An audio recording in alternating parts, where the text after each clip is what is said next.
Hey everybody, welcome back. This is Phil Flint and thank you for joining me on our Let's Learn Together of SCCM. So in the last episode we went through the prerequisites for the platform, which are things that you need to do for any platform, extending AD, setting up SQL, etc. In this episode we'll go through the installation, but there are some server specific prerequisites. So there's a link up there that you can go to. Details down which one that you need for each type of server role, but generally speaking you're going to need to put on .NET, latest ADK, latest MDT. If you're going to deploy operating systems, better to use the Microsoft Deployment Toolkit to extend SCCM out, etc. Distribution points no longer use bits. So if you go to that link, it will show you what you need for each type of server role that you're going to be deploying. Generally speaking, in these sessions will be deploying one central site server, and then I'll spin off a couple of roles to a separate server to show you how that's done. So we'll be installing all of the bits and pieces during this video. In terms of the Windows Automated Deployment Kit, you can only now download that from MSDN. There's a link on the screen. Do make sure you download the correct version, so we'll be downloading the one for the latest version of Windows and installing that. In terms of IIS, just be aware that you can't just install IIS. There are different roles that you need. If you install those bits, those are all the roles that you need for a single centralized server. So again, be running through that, installing IIS before we install SCCM onto the server itself. And whilst we set up SQL, what we didn't do is we didn't open up any of the firewall ports for it. And during installation of Configuration Manager, the remote registry service needs to be enabled.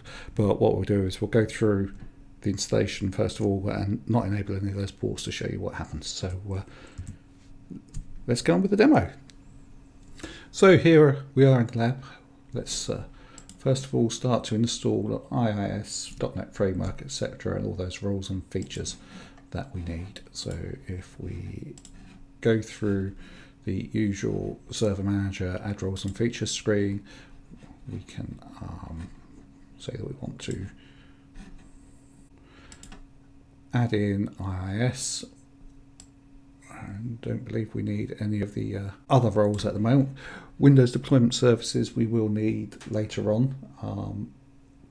Has to be installed before we install the software update point, but to do a base central site server we don't actually need to do that, so we'll leave that uninstalled for now. Generally speaking, the deployment services is needed if you're doing Pixel multicast boots on the distribution point. So we'll leave that unticked for now, just to show you how installing that in a later video. But for now we need the .NET Framework 3.5, so we'll add those features in. We don't need non-HTTP activation. We need .NET Framework 4.5.2, which, as we're on 2016, that's been replaced by 4.6. HTTP activation as well. There you go. Don't believe we need the others. In terms of the IIS configuration, if we move on to the next screens, we should find that there. So we want the default document. We need static content, which is enabled. Under the application development section, we need 3.5 and 4.6 for the extensibility. ASP.NET 3.5 and 4.6 as well. We need the ISAPI extensions, which are already selected, and we need the II6 Metabase compatibility and the WMI compatibility. So if we select all of those off, we should be good to go.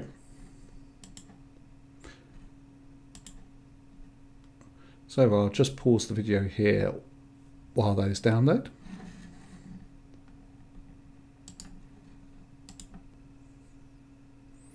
And that's IIS and the .NET framework installed. One thing we did forget to install, one thing I forgot to install, was the remote differential compression. So let's just go back and put that on. There you go, down the bottom there. So we need that installed. The other thing is WSUS services. We didn't install WSUS. Could put WSUS on another server, but if we want to control it and integrate it with SCCM, then we need the console to be installed.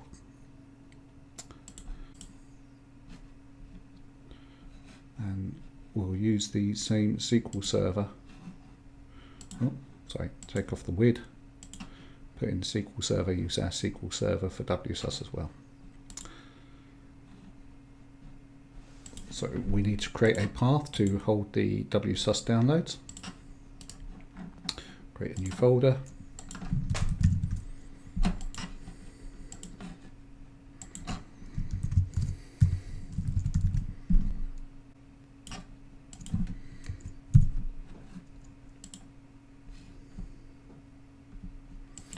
So if we put in our SQL server name there, which should be SCCM-SQL-01. Go and check our connection.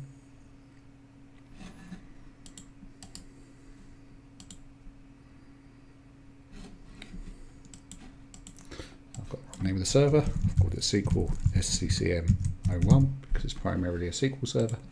Go and check the connection, and we should find that it fails because we haven't got the firewall ports open. So no connection. So if we just pause there, I'll connect to the SQL server and open up the firewall ports that we need.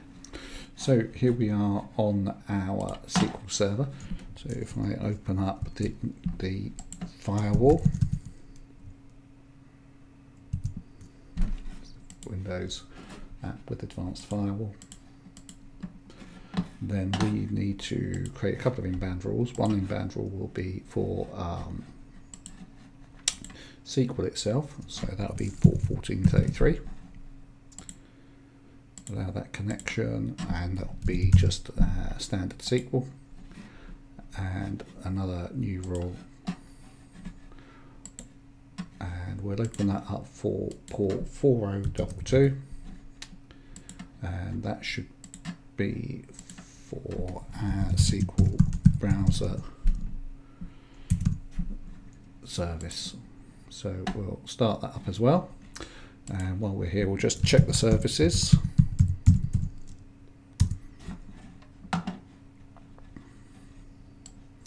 So we will need to set up the remote registry service, which whilst it's set to automatic isn't running.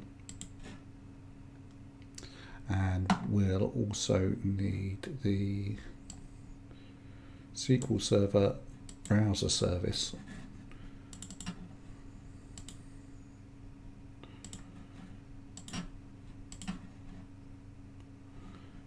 to be running. So that should be SQL configured. So now back to our SCCM server. And here we are back on the SCCM server. So if I click on check connection, then we successfully connect to the SQL server straight away. So if we now confirm that, we can start installing those couple of additional features, and I'll come back to you when this is finished. And so there we go, there's those roles installed. Next, what we need to do is we need to install the ADK, so download that and install that. When it's downloaded and installed, what we need to do is we need to select these three items from the setup screen to have that installed. So let's go back to the lab and get that installed. So here we are on the download page for Windows ADK. As I said, this is now housed on MSDN. So scroll down, select to get the Windows ADK for the latest version of Windows. You need to write ADK for the Windows that you'll be running. So if you're only going to be doing Windows 8 or Windows 7 devices, then perhaps download the previous one if that's what you want to do. But definitely for Windows 10 you need to get the right version of the ADK. So we'll just start that downloading now. Whilst you can redirect the ADK to install somewhere else, just be aware that that will almost certainly break the ADK's integration with SCCM. So what we do is we install it to the default location. If you like, if you're setting up a lot of servers, you can download it first and then install it from your downloaded centralized location. So we'll just say no, don't want to send through any anonymous data to Microsoft, mainly because this is a lab and I don't want to skew their results for what they're getting from just my lab environment. In a live environment you may want to help them out so that will make things a bit better for everyone. Scroll down, accept the terms and conditions, and then the items that we want to install are the deployment tools, the Windows PE. Don't need to particularly do the imaging and configuration design configuration. Do the use state migration tool, don't need the performance toolkit, don't need Windows SQL Server, the UEV or the AppV sequencer. If we want to do AppV, we can download them separately. So all that we should need to do are those three. Interesting choice with the imaging configuration designer. If we weren't using SCCM, then that makes a fine choice for pushing our operating systems. So let's install those three items. As you can see, it's quite a large download. So I'll be back with you when that's finished. And there you go, that's the ADK installed for us. So all that we need to do now is get on and install SCCM itself. So I have the CD mounted. If we just run the splash screen, see we're installing version 16.06. As it no longer says 2012, and we can just move on with the install. So before you run this wizard, verify that you've got supported SQL Server installation with the correct collation, etc. Identify the fully qualified domain name of the computer that is running SQL. In my case, as I said, that's SQL-SCCM-01. Confirm that computers for configuration manager site systems meet the minimum system requirements, which I believe I've done. Certainly good enough for a lab anyway. And read the online notes just in case there's anything happened after the time that this video has been made. So our choices are, we can install the primary site or we can install and configure a central site. If we install the central site, we have to create primary sites underneath it. So we're going to create a primary site. You can also use the wizard to upgrade versions or to recover a site from a backup. So we're just going to install a primary site. Now we won't use the typical installation options, and we won't use those mainly because of this: configure local SQL Server with default settings. So we want to use a remote SQL Server, so we're going to go through a manual setup. We'll install the evaluation edition of the product. Notice that if we do put a license key in, this takes you back to the current branch and long-term servicing branch. If you're on the long-term servicing branch, you can put a date in for when your software assurance expires, and if you do that, you won't be able to update until you just change that date again. So we're going to go for the evaluation version, and again, if we were to put license key in, you can see whether you're on the current branch or the long-term servicing branch. You can force yourself onto the long-term servicing branch if you know you are never ever going to update. So we'll take the current branch, we'll install the evaluation edition, and then we can look later at how to enter the license key to fully license SCCM. So next, have to read and accept the license terms. So I know that in your work environments you'll fully read those and have those signed off. Download required files. Well, we downloaded those in the previous video. So if I just put in a /prerequisites, so I can't browse to them, then it should find the files that we downloaded. Once it's verified our prerequisites, then we can choose which language we want for the configuration manager console and reports. So we'll only be reporting English, so we'll just accept the English. And then if we're running a multinational business, then you can choose which languages to use for the client to support your users, so what language the users can use within the actual SCCM client. So we'll keep it nice and simple. We'll do that just as English as well. Next we get onto the site code. Very important, 3-character site code that you enter, but there are some codes that you can't use. As you can see, the codes that you can't use are actually reserved for use by SCCM and Windows. So if you use these, things might break. So if you just avoid using those 5 codes, then everything will be fine. So I'm just going to enter the code DC1. That will allow us to have up to, say, 9 or 10 sites. I could have used DCA, DCB, DCC, so for data center, allowing up to 26 sites, or any other combination of codes that you like. So this will be my central data center site, and my installation folder must be unique and can be changed. And we want to install the Configuration Manager console. Going to join this to not going to join this to a central site because one doesn't exist. This will be our primary site. So we'll install the primary site as a standalone site. And as you can see, we're going to install this as a standalone site. The message that used to come up, it used to say you won't be able to join it, but now you can see that you can actually join it to a central site if you need to. Our SQL Server name then that we'll be joining to is SQL SCCM-01.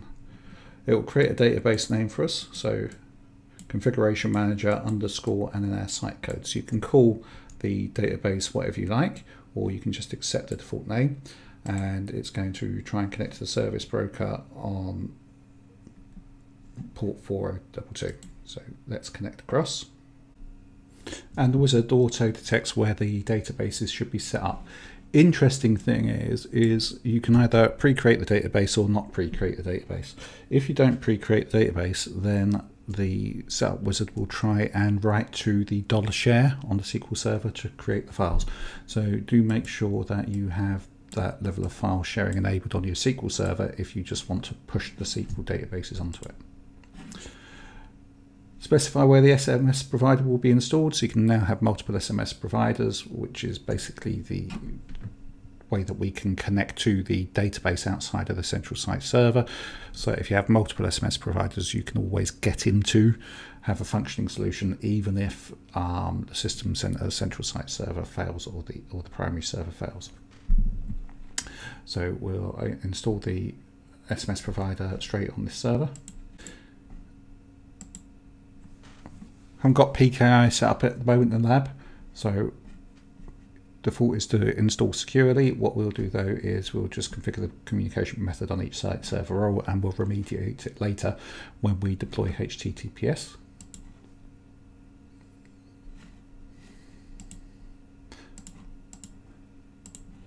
We'll take this opportunity to install the management point and the distribution point. We'll probably uninstall the distribution point later and move it to a specialist server. But just to get SCCM installed, we'll install it with HTTP and put those 2 roles on this server. Do you want Microsoft to collect data about you?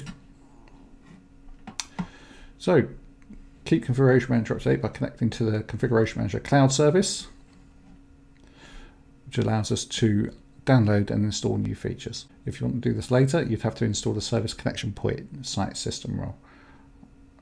So we'll just leave it. This then is what's going to be configured. So primary site code DC1, we'll call it the central data center. Client configured to communicate both over HTTP and HTTPS. We're running the evaluation, as I said. I'll show you at the end of the video how to install a proper license key there. We're going to install it just straight onto our C drive. You might want to move that later on or put it somewhere else when you're deploying into production. Separate SQL server with that database name. protocol for distribution points, protocol for management points, service connection point to download updates. So what then happened is the prerequisite checker will run. This is run every time you do something on the sites to make sure that the server's in a fit state. What we'll probably notice is that we might get the odd warning. One that I'm expecting to come up is with an error earlier in this video where I said that bits is no longer enabled, because the documentation says that bits is no longer enabled, but it turns out that it is. So I'll show you that error appearing. We'll remediate that and then rerun the prerequisite checker. As you can see, bits is neither installed nor enabled, so we can quickly go in and add that in once again. So it's a server feature. So we'll add bits back in with its IIS extension.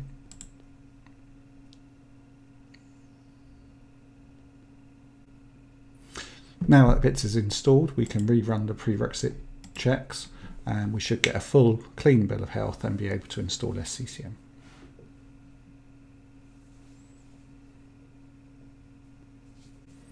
To do that, we just click on begin install, because as you can see, all prerequisite rules passed successfully, so we can now install SCCM. So I'll pause the video here and come back to you when the install has completed.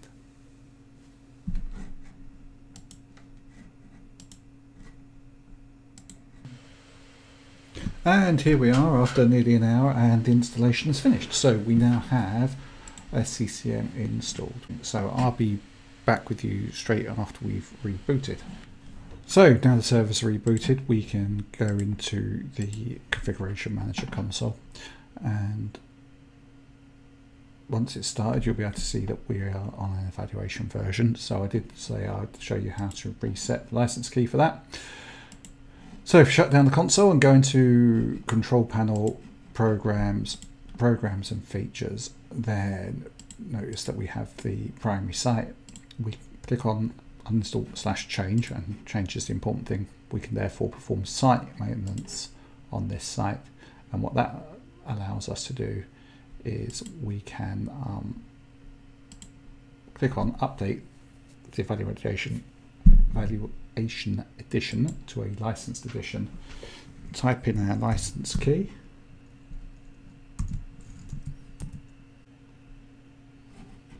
re-accept all of the license terms, and that should now license the software for us. So if we go back into System Center, into the console, we should find that the message is now gone. Well, thanks for watching this video. In the next few videos, we'll be looking at how to perform post-configuration tasks, post-installation tasks to get SCCM more fully up and running. I've been Phil Flint. Thank you for watching. Hope to see you soon. Bye.